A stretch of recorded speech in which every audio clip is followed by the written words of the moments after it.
Welcome to Confessions of a Stenographer, where we are focusing on all things steno and the state of our profession.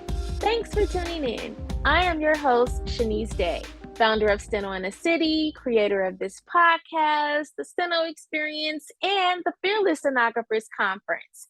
Well, it has been a very long time since I have dropped an episode, and it feels so good to be back.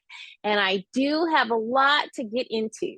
However, it will not be done on this specific episode, but I can tell you at the top of the year, I am going to lay out everything that Steno in the City has been involved in when it comes to moving us forward. So I do have a lot to unpack.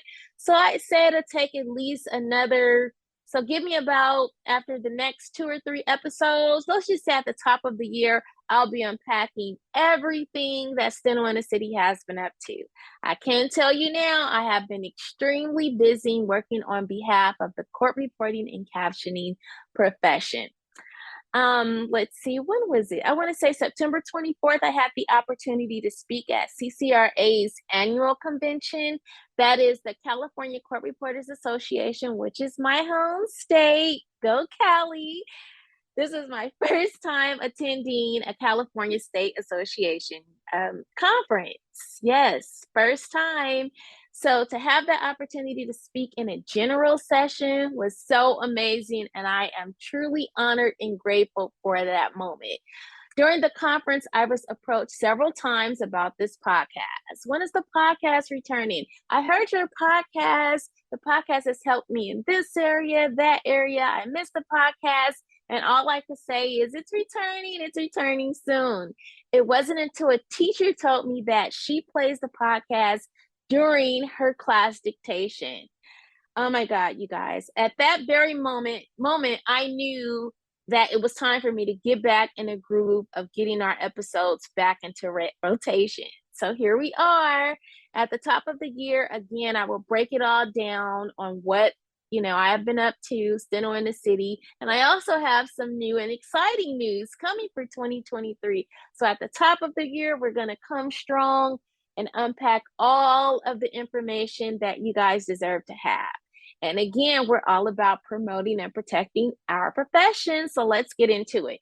So real quick, so back in August, I had the opportunity to speak at BCCRA's convention, and I was on a panel with several reporters. I knew that I wanted each and every one of those speakers to be on this podcast. And I said, okay, I'm going to start out with our next guest, who I will introduce shortly. I kept hearing this name just over and over, but I had no idea who this reporter was. Never seen her on social media or anything like that, but I just kept hearing the name, like repeatedly. I heard the name at the Fearless Conference that was in Houston this past March. And after I had the chance to present with her on the panel, I said, okay, let me reach out to her and get this lady on this podcast. Who is she? Ladies and gentlemen, give it up for the lovely Sue Perry Scott. Hey, Sue, welcome to the podcast. Are you ready to confess or what? Hi, Shaunise. Yes, I sure am. I'm happy to be here. Thanks for having me. You're welcome. Thank you. So tell us, who is Sue Perry Scott? Where were you born and raised? I was born and raised in West Texas quite a few years ago, and raised in Midland. Went to school out there, grew up there, and got out as soon as I could. Went to Austin, tried to go to college, and wound up in court reporting school. And the rest is history, as they say. Yes. Okay. So how did you get into stenography? Did you have a dream job or a career prior to Steno? I didn't have a career prior to Steno. What I wanted to do was be an attorney. And in Texas, since you're required to have a bachelor's degree before you can go to law school, I decided to try to do something else involved with law. And someone suggested I should try court reporting, so I did. I took to it like a duck to water and just loved it and never looked back. And I've been doing this now for quite a while, and I love it every single day as much as I did in the beginning. Yes, and my dream job was first it was to become president of the United States, and then second it was an attorney. That didn't work out, so I wanted to find something else pertaining to the law, and then fell in love with steno, and the rest is history. We So, we have that in common. That's great. yes, can you share your journey? So I understand you went from freelancing to an officialship. Why did you transition?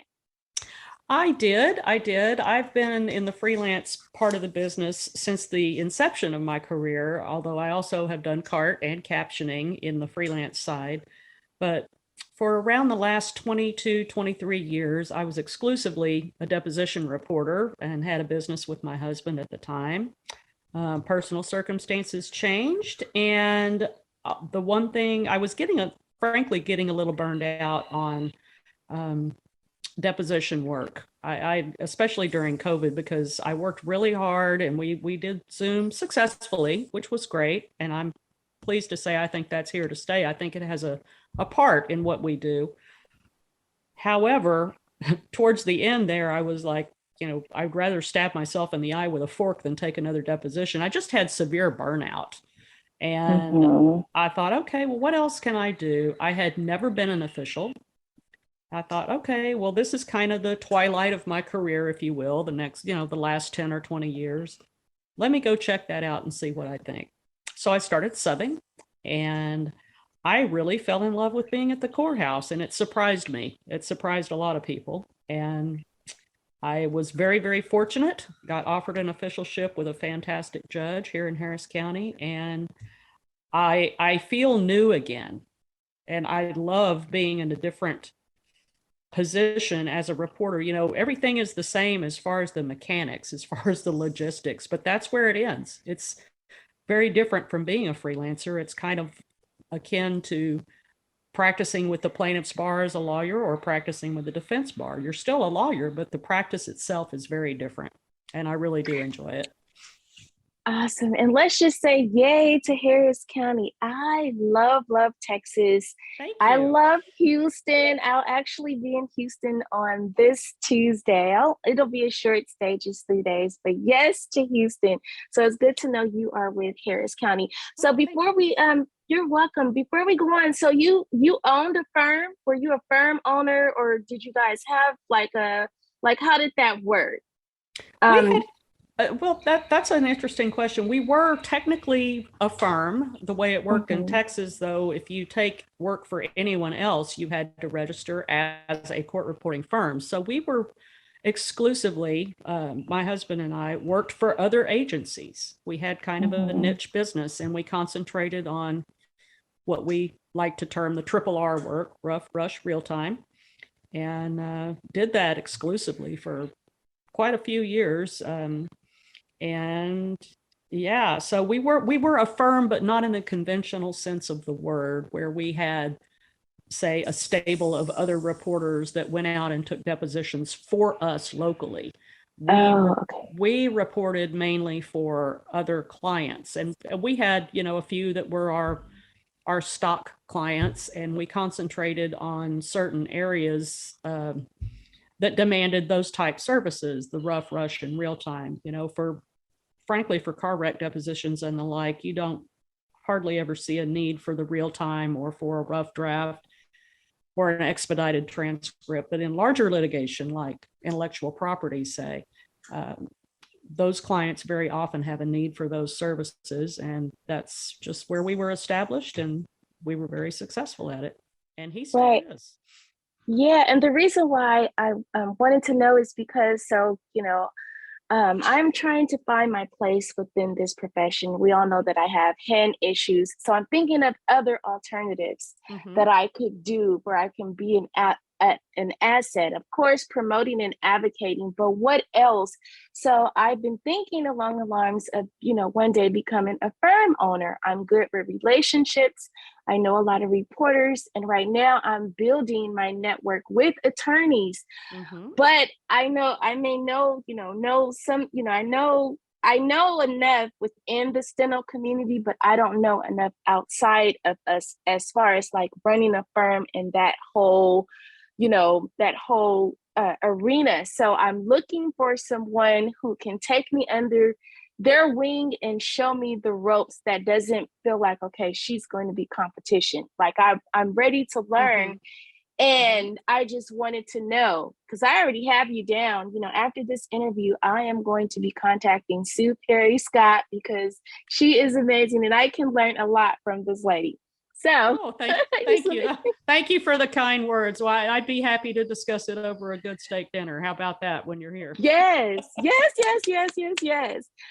so how long have you been reporting? I've been reporting for 33 years now. Before I've been in the business, actually, I hate to say this, I've been in the business for 35. When I was in court reporting school, I had the good fortune to work for a court reporting firm that taught me a lot of the behind the scenes things like production and, editing and things like that back when we were using giant mainframes. And so I learned a lot, have been in the business for quite a few years. And I've been fortunate to have a lot of really good mentors along the way as well. Yes. And now that you're an official, what are the benefits? So we know you have the retirement, or is there anything else? Is it that structure that you're now liking? Do you have any benefits that you can, offer as far as, being an official now? Oh, absolutely. Yes, I surely can. I will list the surprising ones to me first, because as a freelancer, you're very much captain of your own ship, so to speak. I find myself very much enjoying being part of a court family. And that really did surprise me. I won't lie that it's a little challenging to find your lane, so to speak, when you've really had to not rely on anyone but yourself for quite some time. But that sense of community with the people with whom you work is very strong. And that is a benefit that I really never heard anyone else talk about, and I did not appreciate until I became an official. So I very much enjoy that.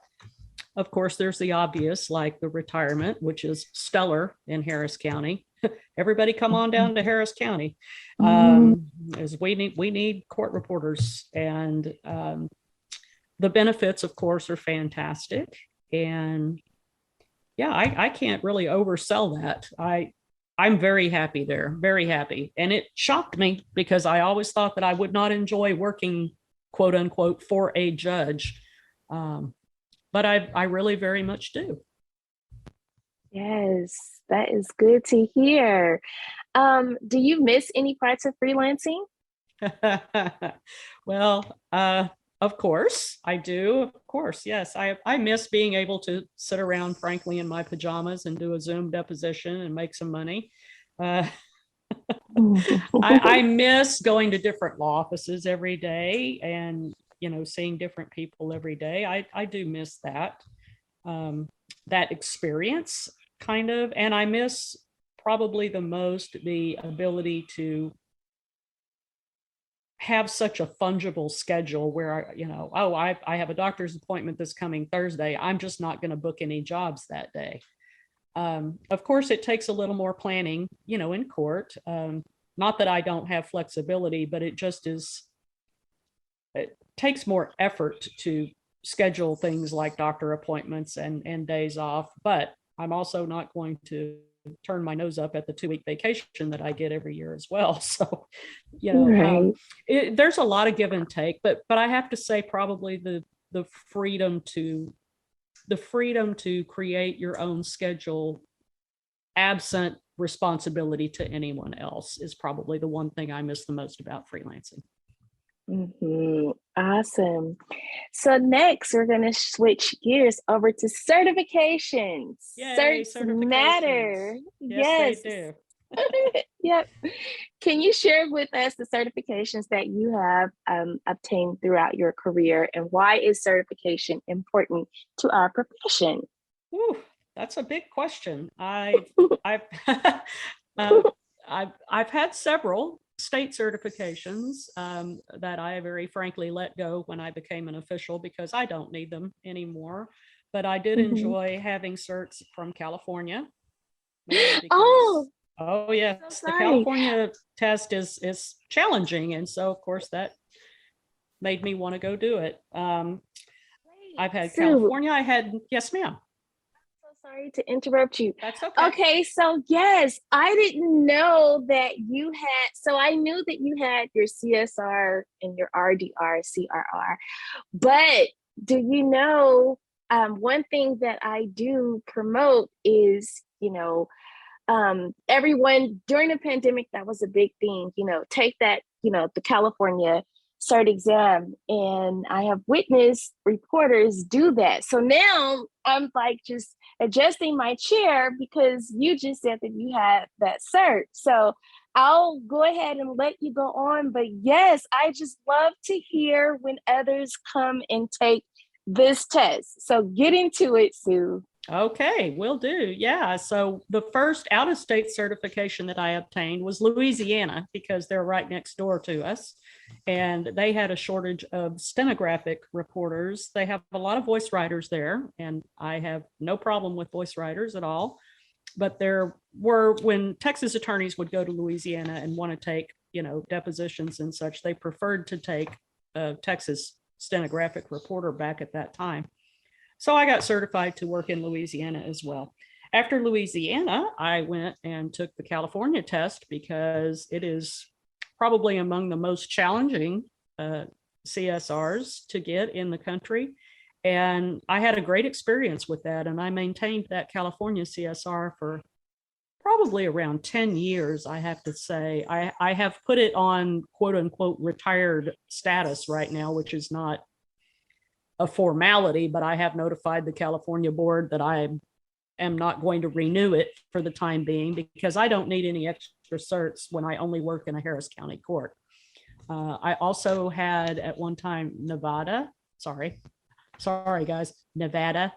And what else have I had? I think that for state certifications, that is all. For the national certifications through NCRA, our National Court Reporters Association, I obtained my RPR. Excuse me. Interestingly, I obtained that before I got my Texas CSR. I passed the machine portions of the RPR first. You could do that back at that time, and I don't know if you still can. And then I went on to get my RMR, that's a registered merit reporter, my CRR, which to me was the most challenging back at that point, the certified real-time reporter. And then eventually I went ahead and took the RDR test, which is also quite challenging, and am very happy. And I'm proud of that one, that RDR, because there aren't, relatively speaking, there aren't that many in the field. And that's quite a feather to have in your cap. And I would suggest anybody that's interested in getting certs to try to get that one. Yes, registered diplomat reporter. Correct. That's correct. Yes. Yes. Wow, Sue, this is just so good to hear. Like you have them all. That is so Well, good. I don't know if it's a compulsion or not, but I do believe in getting certifications because not having a cert doesn't mean that one cannot do it, but having it does prove that you can. I look at it as a positive, just like board certification for attorneys. I think it's a very good thing to have, and I think it shows the consuming public that you are dedicated and that you care about your profession.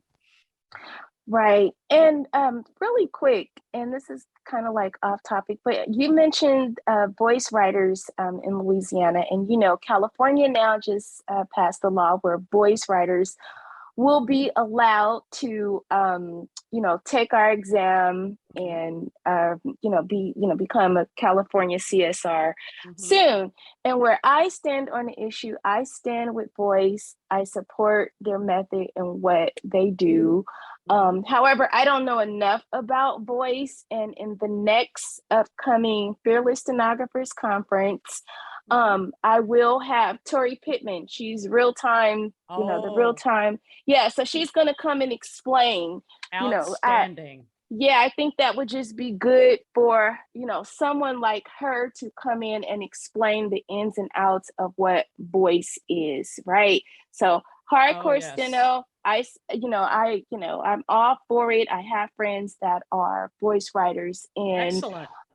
to have a professional come in, I think that would be good. So, and I know in Texas, voice writers are there. So are we aligned correctly, or do you have anything you want to add to what I just said? Oh, Shaunise, boy, this took a turn, and I can talk about this for quite some time. We are absolutely aligned. Yes, Okay. I'll grab that and run with it if you don't mind for a minute. Sure. I I am I don't know that it's accurate to say that I am pro voice writer. What I am is a proponent of keeping an accountable human being in charge of our records. That is the difference. The human being, the human brain, the accountability between a tape recorder and a certified record. That is the crucial difference. This is strictly my opinion. There are quite a few stenographers that don't agree with me about this, but I've been heavily involved in efforts to recruit and train machine stenographic reporters for at least a decade, if not longer. And I think that the reason that that is so challenging in this day and time is multifactorial. There are lots of reasons why it is just logistically easier to train a voice writer than it is to train a machine stenographer. And I think that professionally, if we ignore that reality, we do so at our peril, because the existential threat to us is digital recording. It's people coming in and claiming that they can make as good a record as we can by just recording it and transcribing it later. There are so many landmines and falsities in that we don't have time today to go through all of it. But to me, I see us as being at a crossroads where, just reality wise, of course, I think stenography is better. I've been doing this for 33 years. I think I'm great. I think you're great. I think all of us steno writers are fantastic. And the technology, it still is, while it's comparable, the stenographic method, I think, still has a few advantages over voice writing. However, that technology will also continue to evolve. And for lots of different reasons, I believe that we need to unite behind having accountable people. Mm-hmm. Basically, my analogy that I like to tell people is our record, our transcript, whether it's a record of a trial, a record of a deposition, that's like a house. And way back in the day, people used hammers to build houses. Carpenters used, hammers and nails. Then they came up with a nail gun. Well, now they can build that house faster using a nail gun. And there are probably still older carpenters that swear that it's not as good as using a hammer.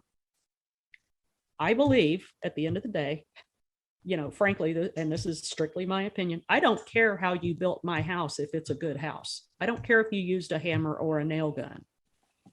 But you had to have a person operating that hammer or nail gun. To me, that's voice writing and stenography. It's Right. just easier and faster to train voice writers because of many, many reasons. Technology, the education of younger people these days in the way that they are taught to read makes teaching a phonetic shorthand method difficult sometimes.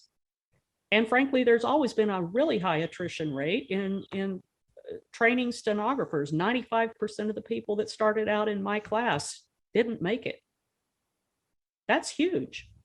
Mm-hmm. And so while we have all been trying for many, many years, we can't just ignore the fact that there is another viable method, because, the voice writers aren't the reason I may lose my job. Somebody with a tape recorder that's being sold, falsities by these big corporations that only look at the bottom line, that's the threat to me. Mhm. So that's my take on voice writing. I am not stenogamous. I support voice writers, and you know, I think if we ignore them, then we steno machine writers may eventually wind up like pen writers, and we'll be Mhm. unicorns, and you're not going to see very many of us because it was easier to train a stenographic reporter back in the day on a machine than it was to train them by pen. And we may Right. not be quite there yet, but we will get there because technology is going to catch us. And I also think, Yes. us fighting about it and stamping our feet won't change the outcome. So it's not a very intelligent way to deal with it. And Exactly. that's my take, and I'm sticking to it. Right. Yes. And I just feel like, while we are within our steno community, while we are, it's so much going on within our steno community. And while we're doing that, the digitals, they're moving in silence, they're promoting more. And that's a whole nother topic. So we'll be here Yes, all ma'am. day. So let's just get on. I'm good with that. I'm good with that. Right. Okay. So, another thing, we have those that deal with test anxiety. I did. And so I wanted to know, did you have any tips that you would like to share? Oh, well, I always had some test anxiety. I think one would have to be, probably unconscious not to have some. I didn't deal with it as badly as some people did, so I don't know that I have too many valid tips. Mm-hmm. Um, but one thing that helped me back then, I think that maybe perhaps since I passed that RPR before I took my CSR, maybe that helped me a little bit. And so, because, of course, you look at it when you're a student or a brand new reporter, you're looking at it like, oh my God, I have this certification, my state, I have to have it. And so that induces, of course, probably a higher level of anxiety than, say, taking an RPR, which, at least in Texas, didn't matter whether I had it or not. So passing that first, I think, probably boosted my confidence a little bit. Mm-hmm. Frankly, frankly, the only tip that I have is try not to care, because the harder you're pushing yourself, the higher your cortisol levels, the more stress, the more fight or flight response you're going to have. And just breathe. Remember to breathe. I would not breathe for a whole 5-minute take and then feel like I was going to pass out every time. Right. And so for our California CSR, we have a lot that, did the RPR first and then went and took and passed the the CSR for California. Mm-hmm. So that makes a lot of sense. Now, real time is key. For reporters that are not providing real time, do you have any suggestions that you would like to offer? Yes, just do it. Um, Mm. First, you probably need to take a good look at your dictionary. If you've only been reporting for a year or two, of course, you should be working toward real time. If you're a newer reporter, my suggestion is scope a lot of your own work if you can, because your dictionary is your backbone of your real time. Um, get a book about captioning and look at how captioners do it. They have a method where they do word parts, they do prefixes, suffixes, um, and incorporate, one or two of those for a while, and just see if that resonates with you. And if it does, take that method and work on that, and work on your dictionary by scoping your own work when practical. um, all of us are so busy that most of us really have to have some help to get our records done, but I would suggest that. And then I also would suggest, if you're an official, go ahead and start doing the real time for your judge. My judge never picks on me about the real time ever. They're all glad to have it, and they recognize that we're not perfect.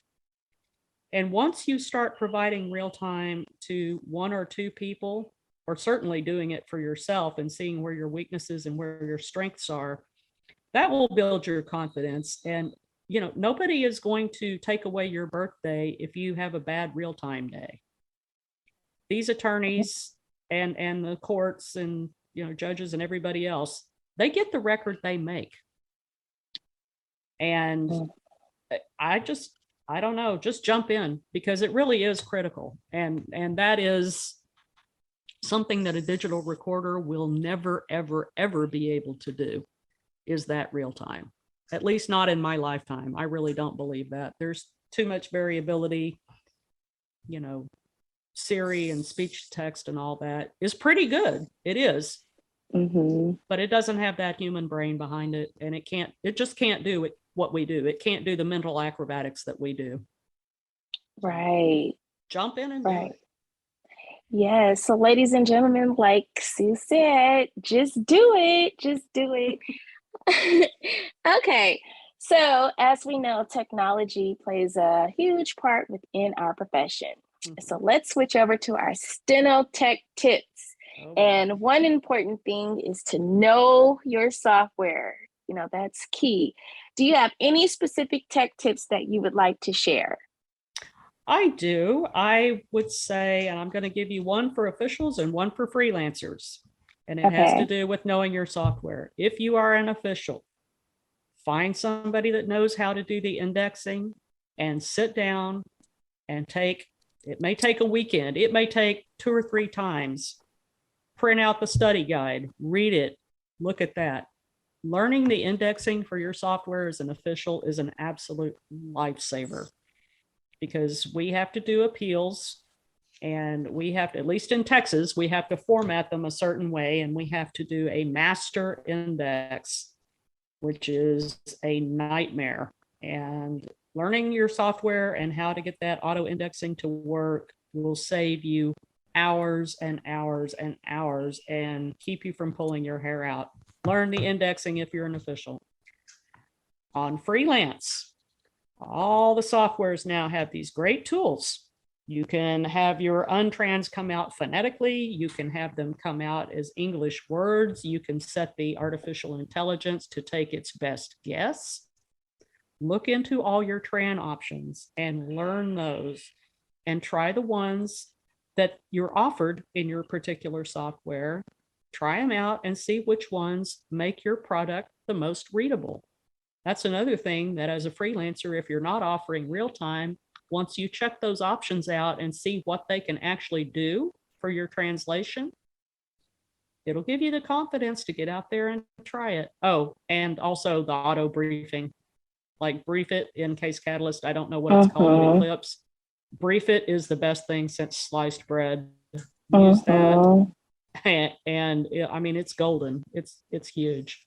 Those are the 2 things in the software that I would recommend for an official and a freelancer. Okay, awesome. What are your favorite gadgets? Oh, how much time do we have? Oh, man. I really don't know that I have a favorite gadget other than my little Zoom HN6, I think it's called. I don't know what it is. It's got 4 XLR inputs, all have an independent volume. In court, that saves my life and it's about the size of, I don't know, an old TI calculator. It's tiny and it acts like a little mixer. And I don't know, that thing is just my favorite thing in the world. And good headphones. I love good headphones. Right. Gadgets. I don't know. I love all gadgets. I'm like a pan gadget lover. I love all gadgets. It's terrible. I have a bad habit. I probably need help for that. What brand of headphones do you have? My favorite lately are the Apple AirPod Pro Max over-the-ear headphones. Oh my word, those headphones, I'm an audiophile, and those headphones sound better than any I've ever had. Better than any Klipsch, which is my favorite brand. Better than any Bose. They sound fantastic. are a little buggy at times. Sometimes they'll disconnect and they don't want to connect back again. Sometimes only, one ear will play and you have to reset them. But the sound out of those is fantastic. For work, Yes. I like to use the Klipsch in-ear buds. I like to have in-ear buds at work, and those are fantastic. And right now I have, let me look. These are ESS over the ear studio headphones, and these are fantastic. I like these too.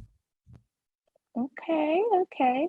Now, do you have any advice when it comes to tweaking your steno machine? I hear that with a simple tweak, it can make a huge difference in your writing. So, do you have any suggestions on that? Yes, I actually hear the same thing, and I have used tweaked it, and it's seen it make a huge difference in my writing. My advice is talk to somebody that knows how to do it. Mm-hmm. And I'm not one of those people. The machine that I write with, and I have 3 of them, I use the Luminex 2 with the toggle. And I find that depending on how fatigued I am or how tired I am or how fast everyone is talking, using the little toggle down by the keys, the vowel keys, makes a big difference. But that's really easy. That's not adjusting separate specific keys. I will do that every once in a while, only when my writing really turns to slop. And for me, it's really just trial and error. But I'm not really knowledgeable enough on how to adjust that Luminex that I would feel comfortable giving anybody advice about it. It's a fantastic machine. I love it dearly. But there are people that know how to tweak it better than I do, and I would ask them. Right. Okay. And just, oh goodness. So I don't want to take another turn, but just really quick, how do you feel about Stenograph? Where I am, I love their products. Again, I have the Luminex, I have the Wave. All I know is their products. I was on Case Catalyst, and so now they have this whole Max Scribe, and I hear that no other softwares really compare. So how do you feel about Stenograph? And should we, and then some say let's boycott. I don't know if that is a good idea. Well, I don't know, but they have the best writers. So what is your take on that whole max scribing? What should the industry be focusing on? Do you have anything you would like to advise on that? Ooh, like voice writers, how much time do we have? How I feel about that. Boycotting Stenograph would be cutting off our nose to spite our face. Exactly. That's basically, I may have friends that feel that way, but I'm going to say this, and this is how I feel, and I'll back it up. Boycotting Stenograph would be idiotic. There are only 2 big players in our industry. It's Stenograph and, oh my God, I drew a blank. Eclipse, of course. Whoever's behind Eclipse. Eclipse has better marketing. Stenograph really never listened to us. I've been on the beta team. I've helped develop their software for decades, probably. Sue, wait a minute, Sue. So, oh my God. So so I don't know your full resume, but you are like a real powerhouse. Who do I have on this other, who is this Sue? Sue, are you, oh my goodness. That's okay. I didn't send you my resume. Right. So I was free flowing the question. So oh my goodness. So you did oh my God. Okay. So I won't interrupt anymore, but just to hear you say that, you've done, the beta testing. So you're just, okay. So you are a true steno powerhouse who have done so much from what I am gathering. Oh my goodness. Your flattery is well taken. Thank you. But I just, I've been at this for a very long time, and I've been very fortunate and had a lot of opportunities in my career. So right. Okay, go ahead, finish. Okay, so you did the beta testing, and what else? Well, I've been on the liaison committee for Stenograph. I've been a beta tester for Stenograph, and they also have to survive as a going concern. I wish that they would listen more closely to the illustrious group of stenographers that have tried for decades to give them advice. They don't market it very well, and court reporters have a very long memory. And we remember way back when OmniCat turned into whatever, and then people were upset and angry about that. And Eclipse just deals better, I think, with their market. Every single software in our industry really doesn't have a choice but to try to adapt to the evolving market, because they need to have a voice program because there are voice writers. They need to expand into AI Siri type products because there is a market for that, and they have to continue to exist as a going viable concern. You can't blame them for wanting to survive. What you can blame them for is perhaps not addressing things with their consumers the way that they should. All of that said, I need Stenograph to be able to do my job. And they do have the best writers. Eclipse is a very great software from what I understand. People love it. I'm not on it. I have an opportunity to be on it. I believe the county would buy it for me, but I don't want that. I am a diehard Case Catalyst user, so why would I shoot myself in the foot by boycotting the one company that's responsible for my success in being able to be really good at my job? What am I going to do if Stenograph goes under? Right. That's going to really, that really would be shooting myself in the foot. I don't think it's wise. I don't think it's productive. And that people are just screaming about it because Stenograph doesn't lie about it, doesn't hide about it, and doesn't have a clever way to disguise it where people don't realize what they're doing. Eclipse has the same thing. ProCat has the same thing. They all have the same thing. They just market it differently and they spin it a little differently. And I think as an industry, we tend to just scratch the surface and react rather than being thoughtful about it and maybe taking a better course of action, which is what I would like to see. Right. That makes a lot of sense. And sometimes the hype may be in the headlines, but the fine print, the facts are in the fine print. I just learned that quote like yesterday. I like that quote as well. And I will just, I'll say the devil is in the details. It always is. Right. Okay, so ladies and gentlemen, you have been listening to Sue Scott, an amazing powerhouse stenographer. We are going to take a quick commercial break and we will be right back. See you soon. Ladies and gentlemen, oh my goodness, save the date. Registration is open for the Fearless Stenographers Conference. Dates are April 13th through April 15th, and it's going down in Atlanta, Georgia. This conference is open to all that is ready to celebrate, earn CEUs, network with the best in the business, meet attorneys, judges, stenographers, students.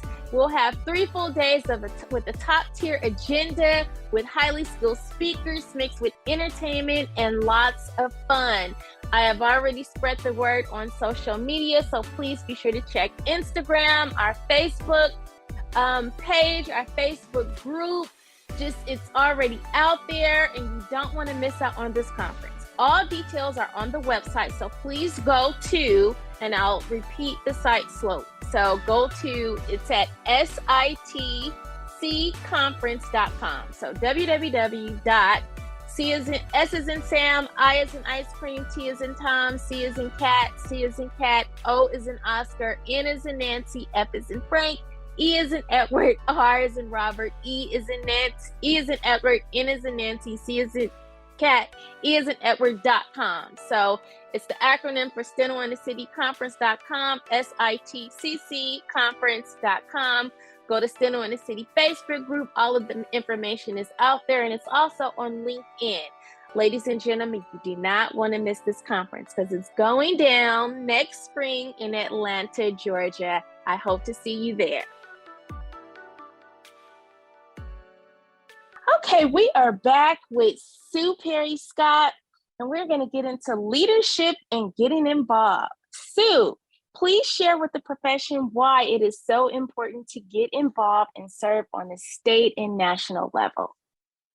Hi, Shaunise. Thanks for that question. I don't think I can overstate how important it is to be involved.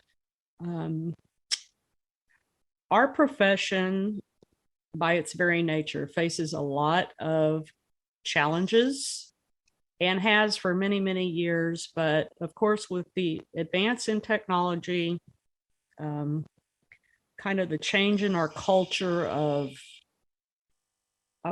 instant gratification, things such as that, the challenges seem to be coming at us faster and harder these days. It is crucial that our profession have advocates on a state and national level, and even on a local level.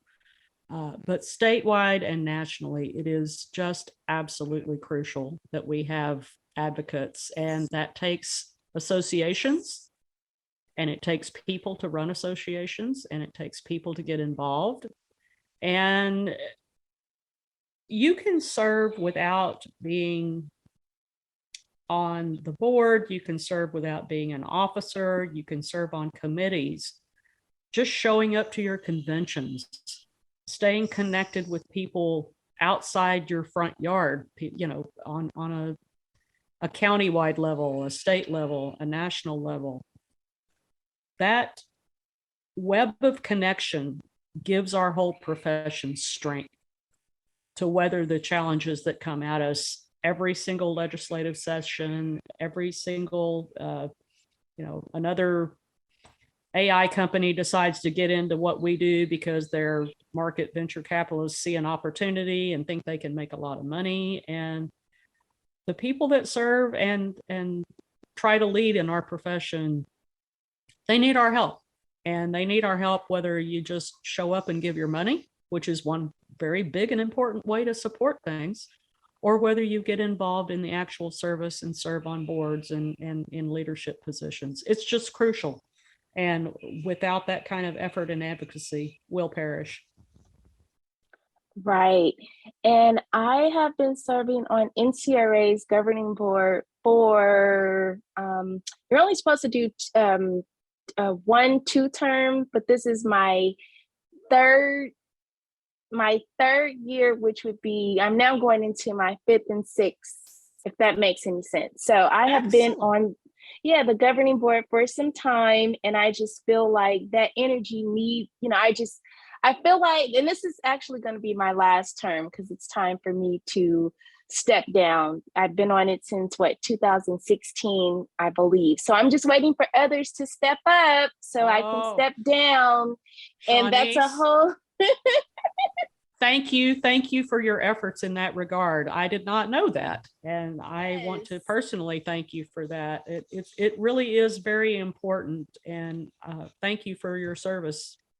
Appreciate that. Thank you. So the governing board for some time, I retired the student committee, in Denver, right before the pandemic. And then now I'm just only on the governing board, the membership committee. And that is important. I believe we are recognized, I had the opportunity to go to boot camp in 2019, and I learned so much in that training. And we are recognized on a national level. I couldn't have went to Capitol Hill to meet with lawmakers under steno in the city, right? That, what is that, right? So under NCRA, we are recognized, on a national level. So that's one reason why I got on the membership committee, just so I can promote. Membership is so big. Like, we have to support our state and national associations. And then I'm a brand ambassador. And so that's what, I have been doing as far as committee work.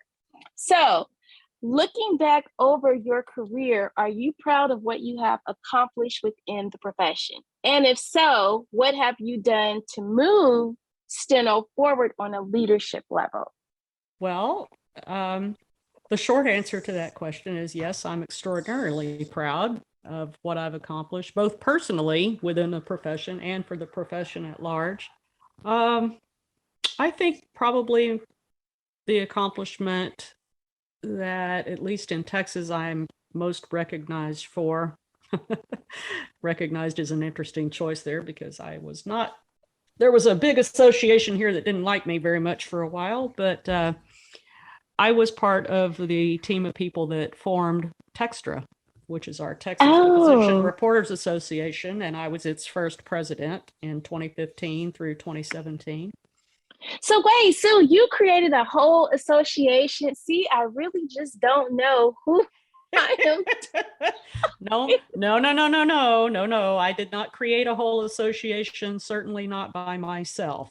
Okay. It's fair to say that probably I spearheaded those efforts and was the public forward face of it, but certainly there were many, many very important people involved and very dedicated people with whom I worked to get that off the ground. And it was important at the time because freelancers in Texas really had been underrepresented for quite a long time. And just because of the nature of the differences between officials and freelancers, it's difficult for one association to advocate for both at times because they do have disparate and different, I'm looking for the right words here, markets and different challenges.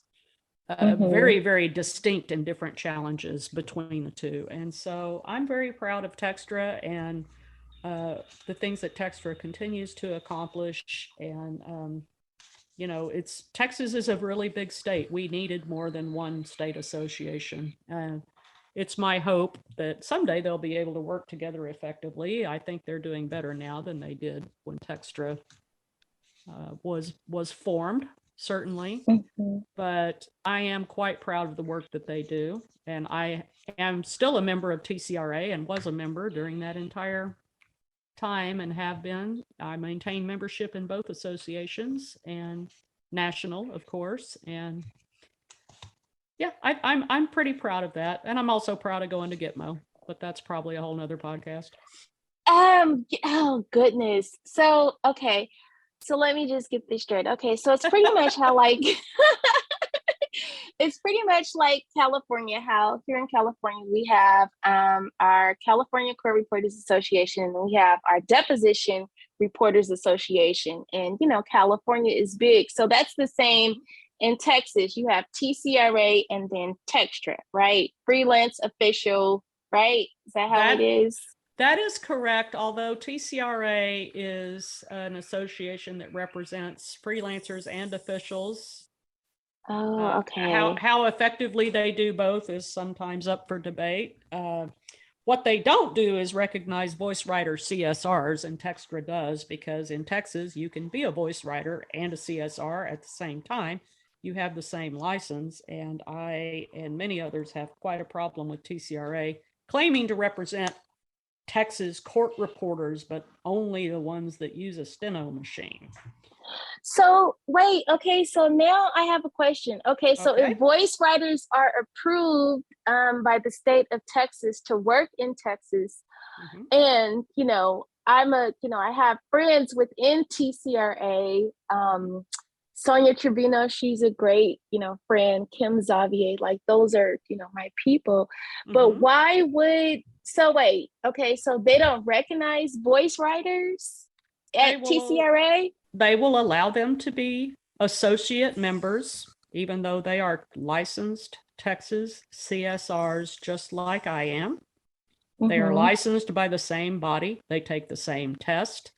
And the only difference in the license is that their method is voice stenography, and my method is machine stenography. and they are not allowed to vote. They are associate members of TCRA. It's in their bylaws. And TCRA, through its leadership, has made the claim that that's the way the association members want it. I don't think that question's been asked of the members for at least a decade. And I certainly don't want that. And I think it's foolish and short-sighted to continue to cling to that. But that's a whole nother podcast. And yes. yeah. Yes.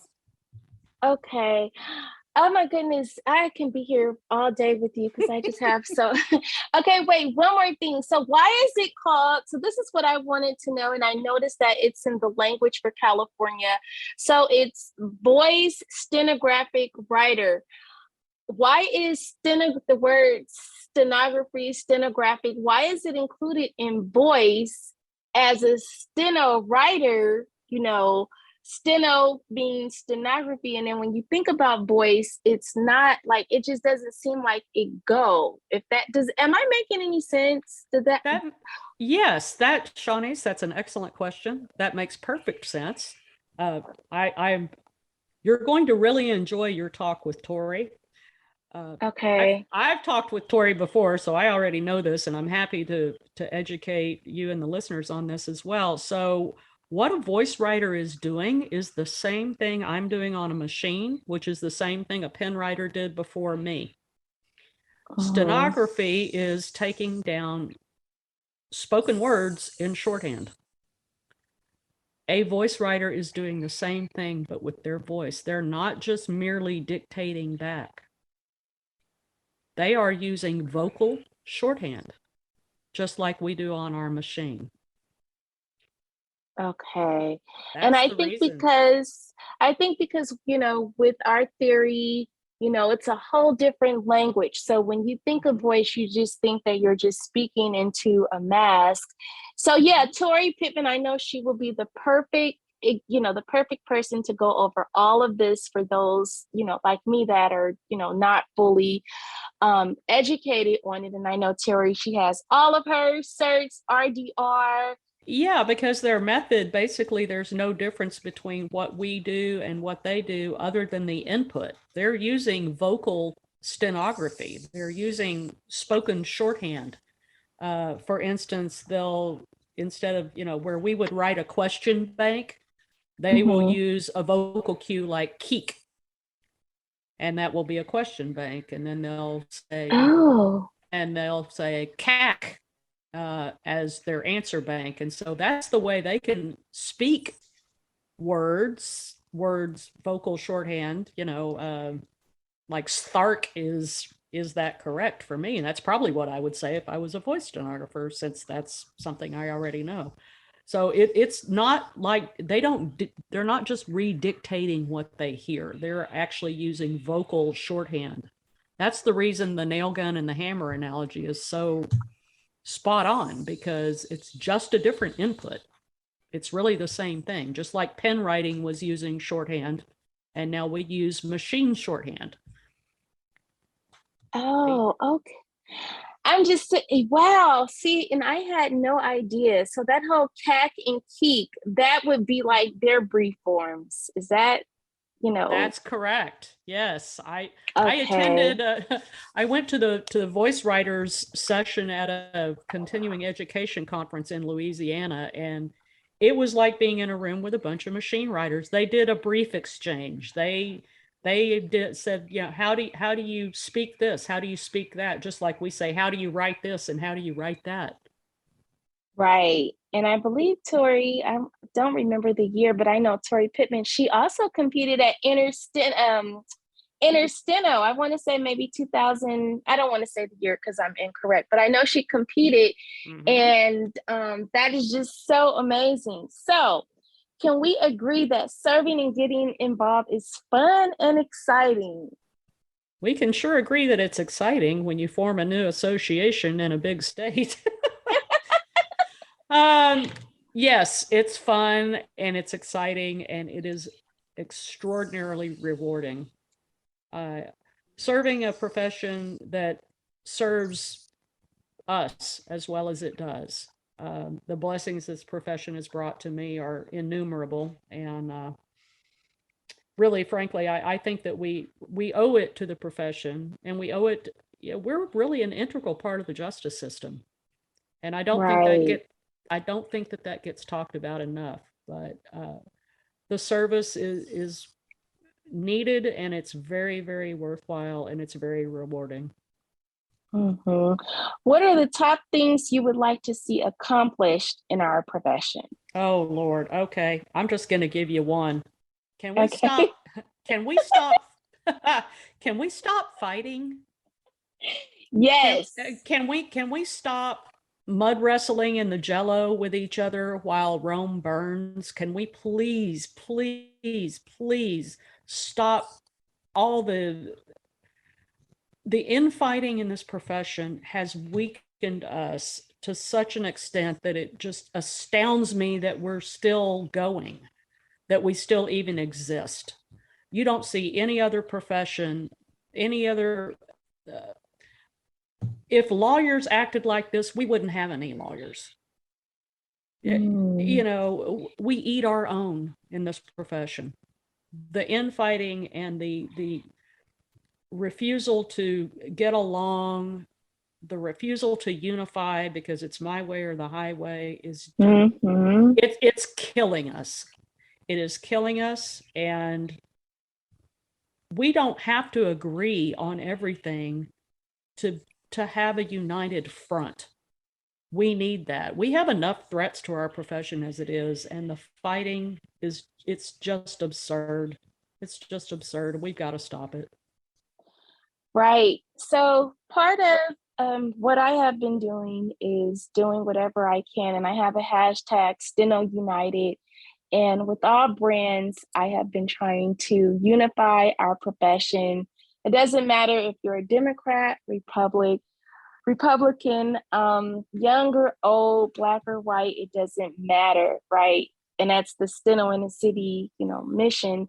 Mm-hmm. For me, I feel like the more things that I am doing within the profession, climbing, moving us forward, I sometimes feel like, the backlash, and I know I'm not for one, and that is okay. So what advice can you give to me? I'm doing my best, but sometimes, and I take the high road on something, I'm pretty much everything, but it can be discouraging when you're doing something positive and you have these naysayers who are not used to change. So what advice do you have for me? And I'm learning, don't take it personal. Focus on those that want, what you're doing. You're doing great things, you're bringing change, it's working, the results are there. So, what advice do you have for me to keep my peace within this profession that is so divided? Whew, boy. I thought you said we only had an hour for the podcast. Yes, ma'am. What advice can I give you? Stay strong. I can tell you that the more arrows that are in your back, the farther ahead you are from more people. That's the nature of what it is. I would love to tell you that it's easy. It's not. I would love to tell you that you will never hurt. I can't tell you that. I can tell you that you're doing the right thing.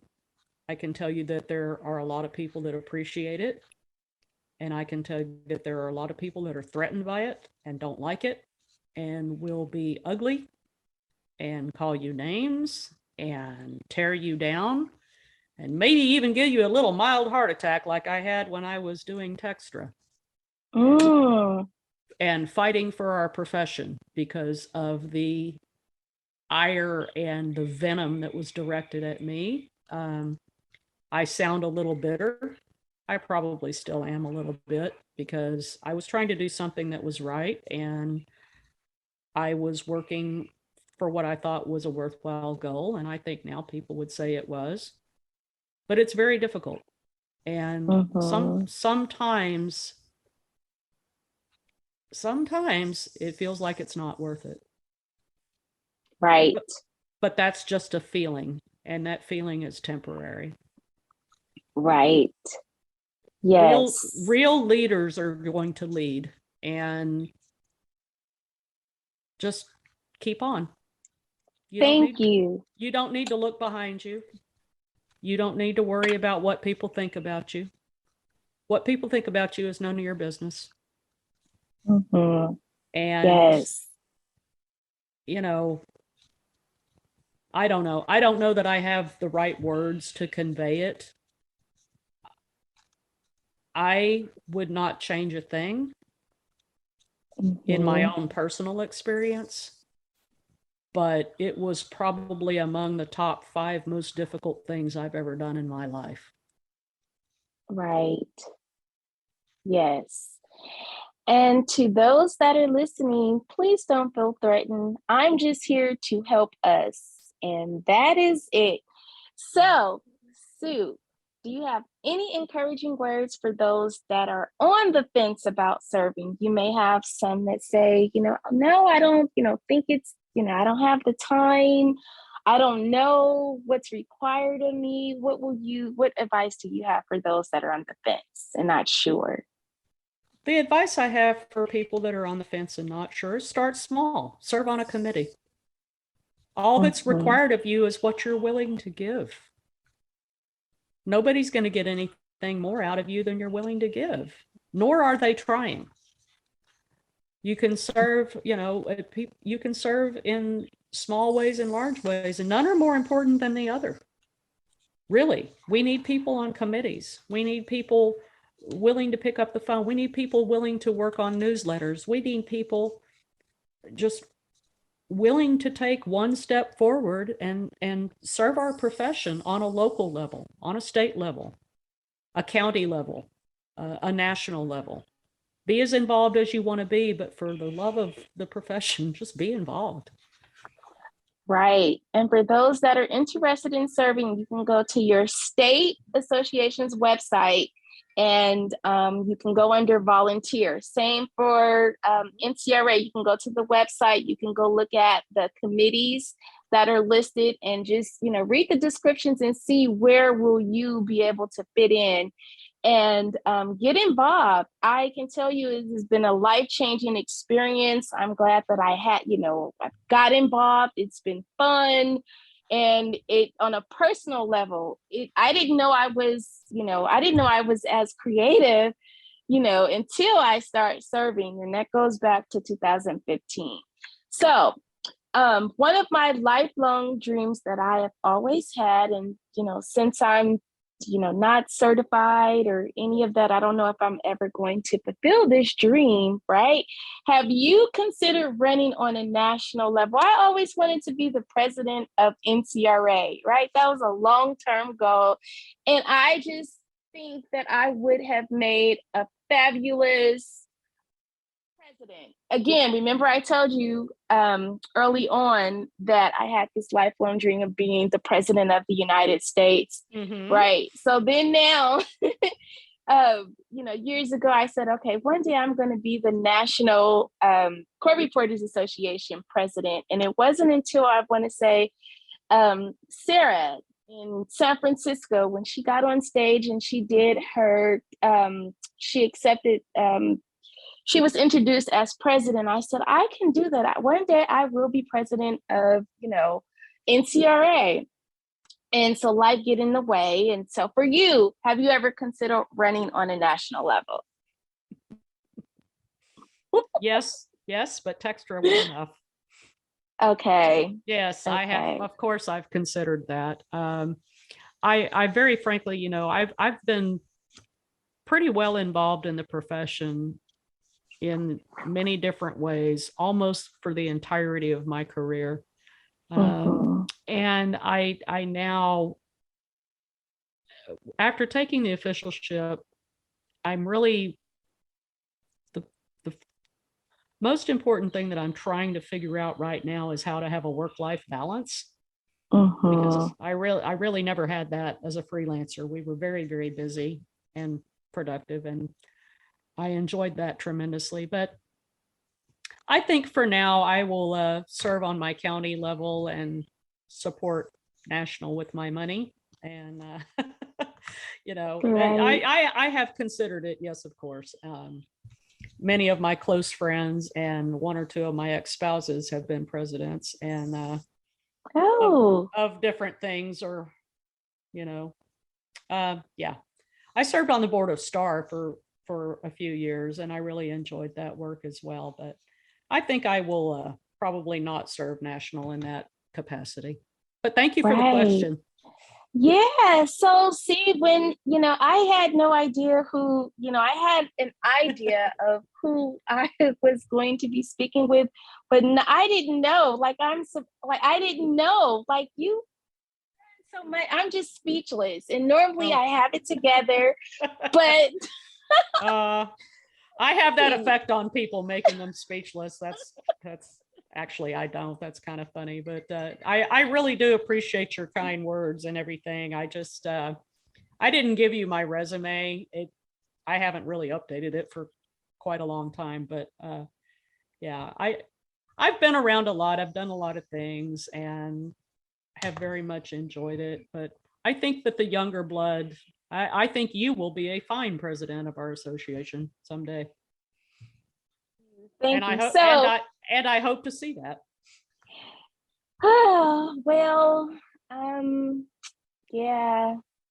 Well, you can't be president unless you're certified, and I'm not certified. And who Yet, knows yet. You're not yet, certified yet. yet. But I'm also not, I haven't been on my machine since last year. I have a bad case of inflammation. There are times where I can't even open a water bottle, Oh, or a salt, a jar of salsa, and I have to take it back to the grocery store and, ask them to open it for me. So that's where I'm struggling. Like, where do I really fit in? I'm not writing, and, I made it up. I passed my RPR written exam, and I last left off on the RPR jury charge. That's what I was mhm, going for. mhm. And the last take that I took, I just knew that I had it. I was writing and I was saying, yes, this is it. Oh my goodness. I was celebrating too much in my head while I was writing it. I was, on top of the speaker, and then I just lost it. After that, I sat out with my good friend Shakara. And if you I pray to God that you'll make it to the Fearless Conference, because you have to meet my friend Shakara. She's one of my best friends. This girl, she's a young blood. She's president-elect of Michigan State. She's a mom of three, a wife, soccer mom, football mom, just, and she has all of her certs. We actually Excellent. co-wrote an article in the JCR. It's called Unstoppable Stenographer.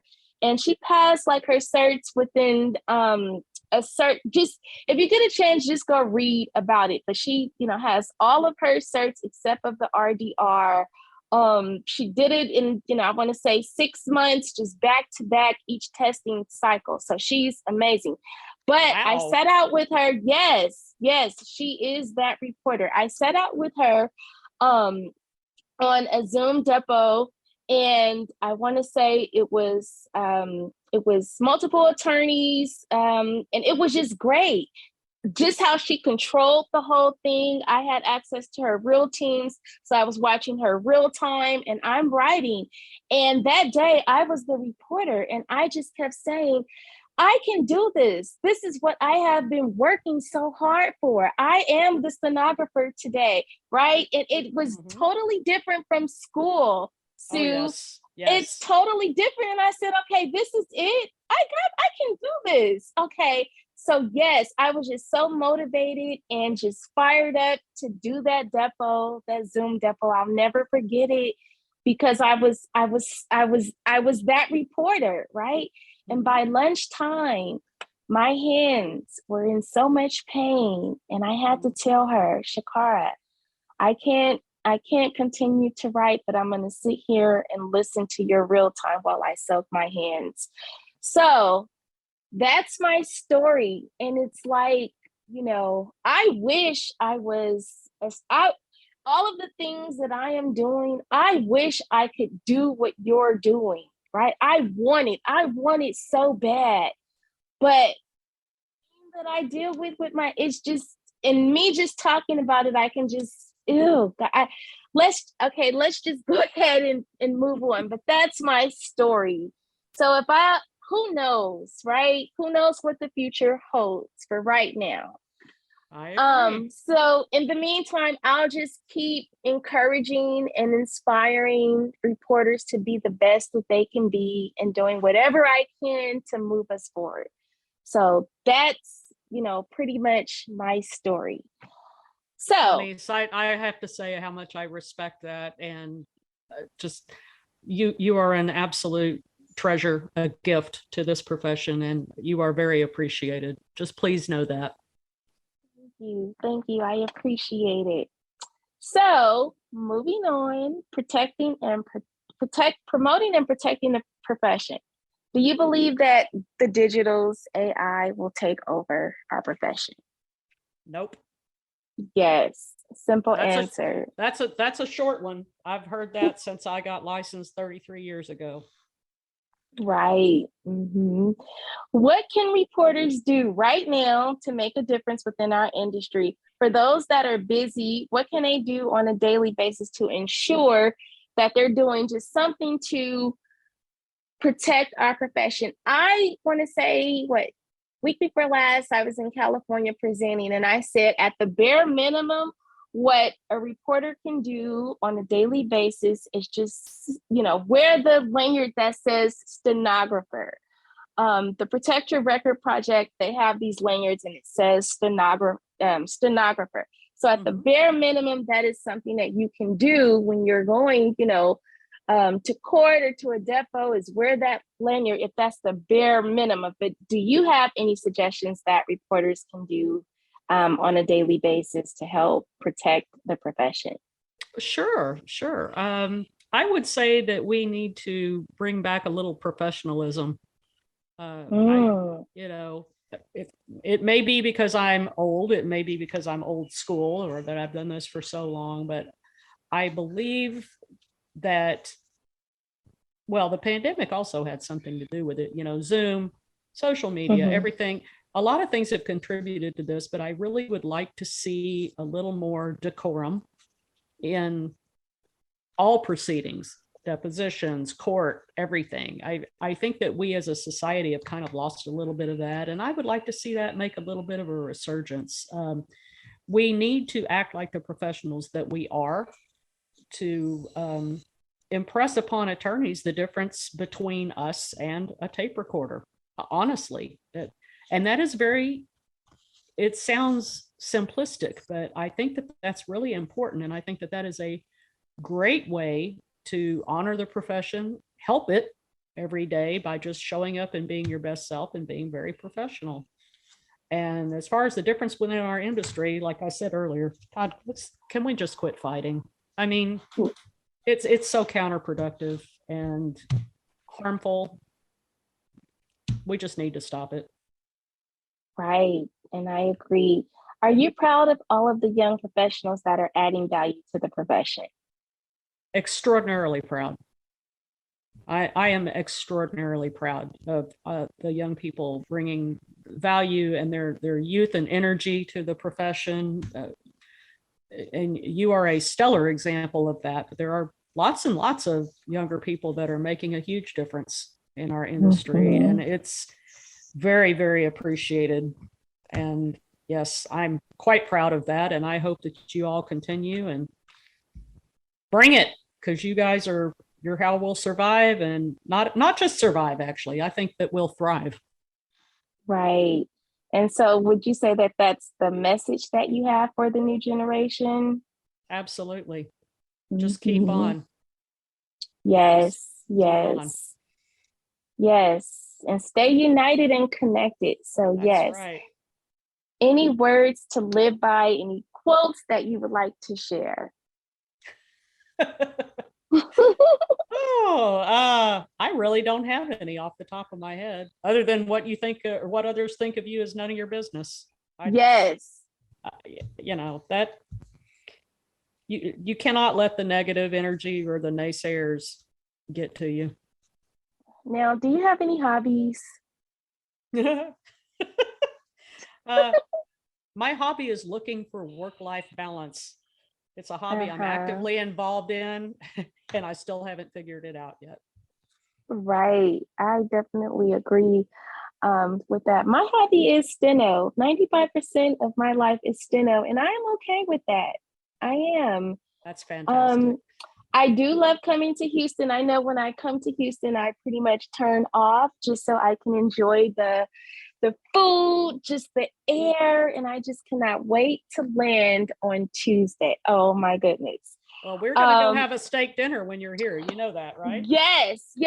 So as soon as we wrap this up, we're going to go ahead and set that in. Sounds good. Yes. Any closing words that you would like to add? You can say you're speaking to the entire profession. Let me just add, we have over 30,000 downloads. So you have reporters that are not on social media, not connected. We have a total of 27,000 stenographic court reporters within our marketplace. What message do you have? Yes. I just, as of late, I've been getting into the numbers, just trying to figure out where I need to put, my energy. So according to NCRA's website, we have 27,000 stenographic court reporters within our marketplace. I want to say 11,500 are members of NCRA. We have between 20 to 450 that may attend the convention. So that number is still upside down, right? Mm-hmm. So I'm trying to get it together on the outreach level. So you're pretty much speaking to everyone. We have Leah over, in the UK. So you have the floor. What do you have to say to our lovely profession? Thank you. Thank you for being such a wonderful profession. Thank you for being such a crucial part of our system of justice. Let's unify, folks. Let's unify. Let's please just find our common ground and fight for our profession as a whole and keep accountable human beings in charge of the records. Let's do this. And thank you. Thank you, Sue. Thank you so much. It has been an honor to speak with you this morning. I appreciate you. I look forward to working with you. And I am just so excited. Thank you. Thank you, Shaunise. Thank you for having me. And thank you for everything you do for us. I would like to thank everyone that took the time out to check out this podcast. You are appreciated. This podcast was designed just for you and to add value to our profession. Remember, we are one team, one goal, and that's steno. Stay motivated and encouraged. Good night.